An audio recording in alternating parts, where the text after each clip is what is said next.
ဒီနေ့တော့ကျွန်တော်ရဲ့သင်ခန်းစာတော့10ဖြစ်တယ်ပေါ့နော်ဆိုတော့သင်ခန်းစာ10ကျွန်တော်မိကုန်းနဲ့အဖြေနဲ့ပဲတန်းပြီးပြောသွားမှာဖြစ်တယ်ဒါကြောင့်နားမလည်တာရှင်းလဲပြီးမှပြန်မေးလို့ရပါတယ်လို့ဆိုတော့မိကုန်းနံပါတ်1ကပေါ့နော်ဝိညာဉ်ရေးရတိုးတက်ဖို့အခြေခံလိုအပ်ချက်ကအပဲနည်းတယ်ကျွန်တော်အဲ့ဒီမှာပေါ့နော်အာနံပါတ် C ကိုဖြည့်ထားတယ်ပေါ့နော်ဆိုတော့နံပါတ် C ကိုဖြည့်ထားတယ်ယုံကြည်ကိုးစားလျက်စက္ကန့်အနံ့ချင်းပေါ့နော်ဆိုတော့နံပါတ်1ရဲ့အဖြေကိုကျွန်တော်နံပါတ် C ကိုဖြည့်ထားတယ်ပေါ့နော်ယုံကြည်ကိုးစားလျက်စက္ကန့်အနံ့ချင်းမိဂုနံပါတ်2ပေါ့နော်ဣသရေလနိုင်ငံဤပထမဦးဆုံးသောဗိသိက်ခံဘုရင်ကအဘယ်သူနည်းတဲ့ဆိုတော့အဲ့ဒါကိုလည်းကျွန်တော်နံပါတ် C ဖြည့်ထားတယ်ပေါ့နော်ရှောလူဖြည့်ထားတယ်မိဂုနံပါတ်2ရဲ့အဖြေကိုနံပါတ် C ဖြည့်ထားတယ်ပြီးမိဂုနံပါတ်3ပေါ့နော်ဘုရင်ရှောလုမင်းအုပ်စိုးသောဣသရေလနိုင်ငံအစိုးရစနစ်ကအဘယ်နည်းတဲ့ကျွန်တော်အဲ့ဒါကိုနံပါတ် B ဖြည့်ထားရပါတော့မိုနာခီပေါ့နော်စီးမြင့်ခံဘုရင်စနစ်ပေါ့နော်ဆိုတော့အဲ့ဒီက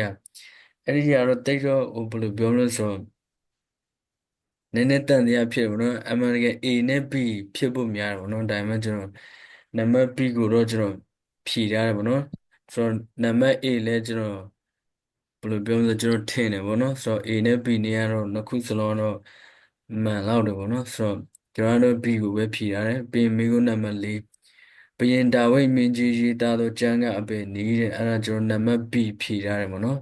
စာလံကျမ်းအားလုံးနီးပါးကို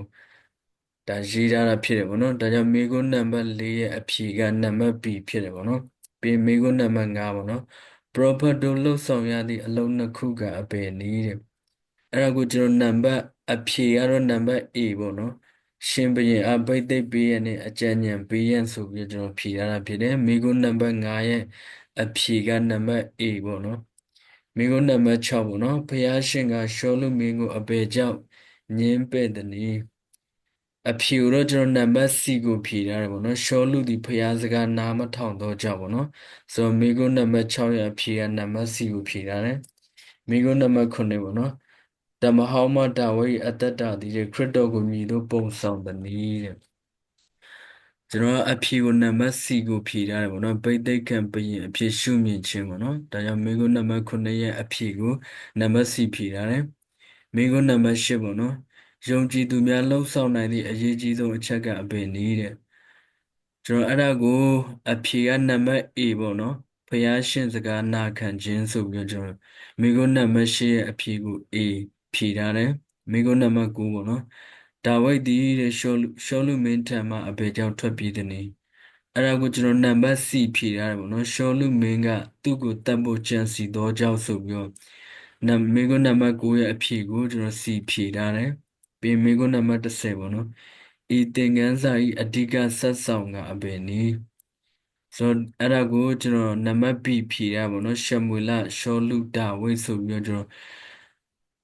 မိဂွန်းနံပါတ်10ရဲ့အဖြေကို B ကိုဖြေထားတာဖြစ်တယ်မိဂွန်းနံပါတ်17ပေါ့နော်ဒါဝိဒ်သည်ဘုရားရှင်အားကိုးစားကြောင်းကို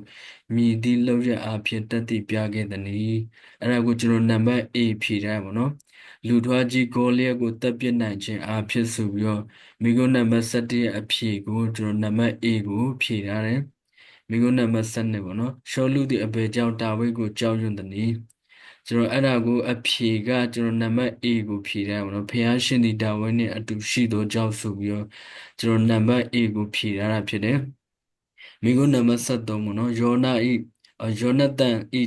ဒါဝိဒ်အပေါ်ထားသောစိတ်တော်ထားကိုမြည်သည့်အပြုအမူအဖြစ်ပြသခဲ့သည်နီအဲ့ဒါကိုကျွန်တော်နံပါတ် B ဖြေဆိုရပါတော့သူဖခင်ကဒါဝိဒ်အားတတ်ဖို့ကြံရွယ်နေသောကြောင့်ထွက်ပြေးဖို့ပြောဆိုဖြောင်းဖျခြင်းဖြစ်ပေါ့နော်ဆိုတော့မိဂုဏ်73ရဲ့အဖြေကိုကျွန်တော်နံပါတ် B ဖြေထားတယ်ပေါ့နော်မိဂုဏ်နံပါတ်14ပေါ့နော်စစ်ပွဲတွင်နဲ့ရှောလုမသေဆုံးမီသူသည်မြည်သည့်အပြစ်ကိုလွန်ကျူးခဲ့သည်နည်းတဲ့အဲ့ဒါကိုကျွန်တော်နံပါတ် A ဖြေထားပါတော့သူသည်နတ်ဝင်တဲ့နဲ့တိုင်မီတည်ပေါ့နော်ဆိုတော့မိဂုဏ်14ရဲ့အဖြေကိုနံပါတ် A ဖြေထားတယ်ပြီးရင်မိဂုဏ်နံပါတ်15ပေါ့နော်မိဂုဏ်နံပါတ်15 fears man more than gods ပေါ့နော်အဲ့ဒါကိုကျွန်တော်နံပါတ်B ဖြေထားပါတော့ပထမကွက်လက်ကို B ပေါ့နော်စောပေါ့နော်ရှောလူကဆိုလို့ရှိရင်ဘုရားသခင်ကိုအာ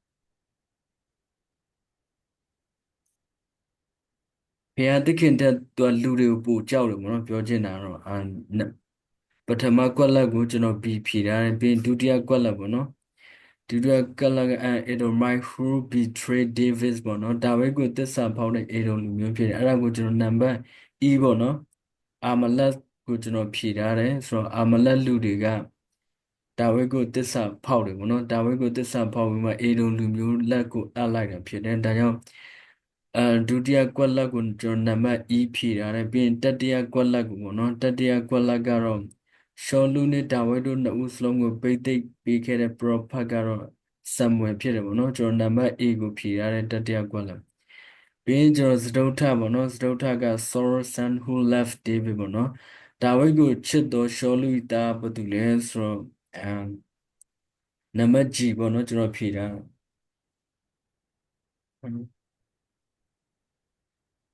နံပါတ်နံပါတ် G ဖြေထားတယ်ပေါ့နော်သူကဘုရားသခင်နာမတော်ကိုရှုတ်ချသောဖိလိတိစစ်သူရဲ့ဖြစ်သည်ဆိုတော့အဲ့ဒါကိုကျွန်တော်နံပါတ် G ပေါ့နော်ဂေါလိယက်ဖြေထားတယ်ပြီးရင်နံပါတ်5ရဲ့ကွက်လက်ကတော့နံပါတ်6ရဲ့ကွက်လက်ကပေါ့နော်ကျွန်တော်ဒါဝိဒ်ကိုကူညီသောယစ်ဘရဟိတ်ဆိုတာကကျွန်တော်နံပါတ် F ပေါ့နော် F ကိုဖြေထားတဲ့Dorcas ပေါ့နော်ပြီးရင်နောက်ဆုံးကွက်လက်အဖြေကြတော့ကျွန်တော်နံပါတ် D ကိုဖြေထားတယ်ပေါ့နော်ဆိုတော့ဒါဝိဒ်ရဲ့မိဖုရားဖြစ်လာတဲ့ရှောလုသမီးရပေါ့နော်မိလက်ခါပေါ့နော်ဆိုတော့မေဂုနံပါတ်16ပေါ့နော်မေဂုနံပါတ်16ပထမကွက်လက်မှာကျတော့ကျွန်တော်ဘုရားရှင်ဝိညာဉ်တော်ကသူ့ကိုရှောလုတည်င်းထောက်ရံမှာကာကွယ်ပေးသည်ပေါ့နော်ဒါဝိဒ်သည်ရှမလကိုတွေ့ပြီးဘုရားရှင်ဝိညာဉ်တော်ကသူ့ကိုရှောလုတည်င်းထောက်ရံမှာကာကွယ်ပေးသည်ကိုကျွန်တော်နံပါတ် B ဖြည့်ထားပေါ့နော်ပထမကွက်လက်ရာမပေါ့နော်ရာမဖြည့်ထားတယ်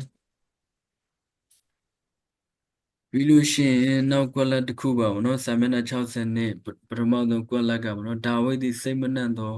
အယူလိုပါးစပ်မှအမြုပ်ထွက်ကဟန်ဆောင်သည်ကိုကျွန်တော်နံပါတ် D ပေါ့နော် gap gap ဆိုပြီးတော့ကျွန်တော်ဖြေထားတယ်ပြီးရင်ဒုတိယကွက်လက်ပေါ့နော်ဒုတိယကွက်လက်ဒါဝိဒ်ကလည်းဤမြို့အဖိလိတိတို့လက်မှတိုက်ယူပေးခဲ့တော်လဲကျေးဇူးမတင်သေးဖြင့်သူ့အားရှောလူလက်ထဲသို့အပ်ခဲ့သည်ကိုကျွန်တော်နံပါတ် C ဖြည့်ထားပါနော်engage ဆိုပြီးဖြေရတယ်ပြီးရင်နောက်ကွက်လက်တစ်ခုကပါဆိုရှောလူအိတ်နေသူကိုမြင်ပြီးသူ၏လက်နဲ့ရေဘူးကိုယူဆောင်တော်လဲသူ့ကိုလက်နဲ့မြမတိုးခဲ့ပြီးကျွန်တော်နံပါတ် F ဖြည့်တာပါနော် the wilderness of Ziz and Morph ဆိုပြီးကျွန်တော်ဖြည့်ထားတယ်ပေါ့နော်ပြီးလို့ရှိရင်နောက်တစ်ခုကပြောင်းပြန်နေဖြစ်လို့သူ့ကိုတဲ့လက်နဲ့မြမတိုးခဲ့ပြီးကျွန်တော်နံပါတ် A ပေါ့နော်နံပါတ် A ကိုရွေးချယ်ထားတာဖြစ်တယ်ပြီးလို့ရှိရင်နံပါတ်19ပေါ့နော်နံပါတ်19ကြတော့ကွက်လက်နံပါတ်19ရဲ့အဖြေကဒါဝိဒ်ဖြစ်တယ်ပေါ့နော်ဒေးဗစ်ဖြစ်တယ်ပေါ့နော်ဆိုတော့ရှောလူသည်လက်ပြသောဂတိကိုပေးပြီးတဲ့ဒေးဗစ်အသက်ကိုတဲ့ရှင်ပါဆိုတော့19တော့ကျွန်တော်ဒေးဗစ်ဖြေပြီးနံပါတ်18ကတော့ကျွန်တော်မီဒီယမ်ဖြေထားပါတော့သူဒီတဲ့တေဆုံးပြီးဝိညာဉ်များနဲ့စကားပြောသူဖြစ်သည်ပေါ့နော်သူက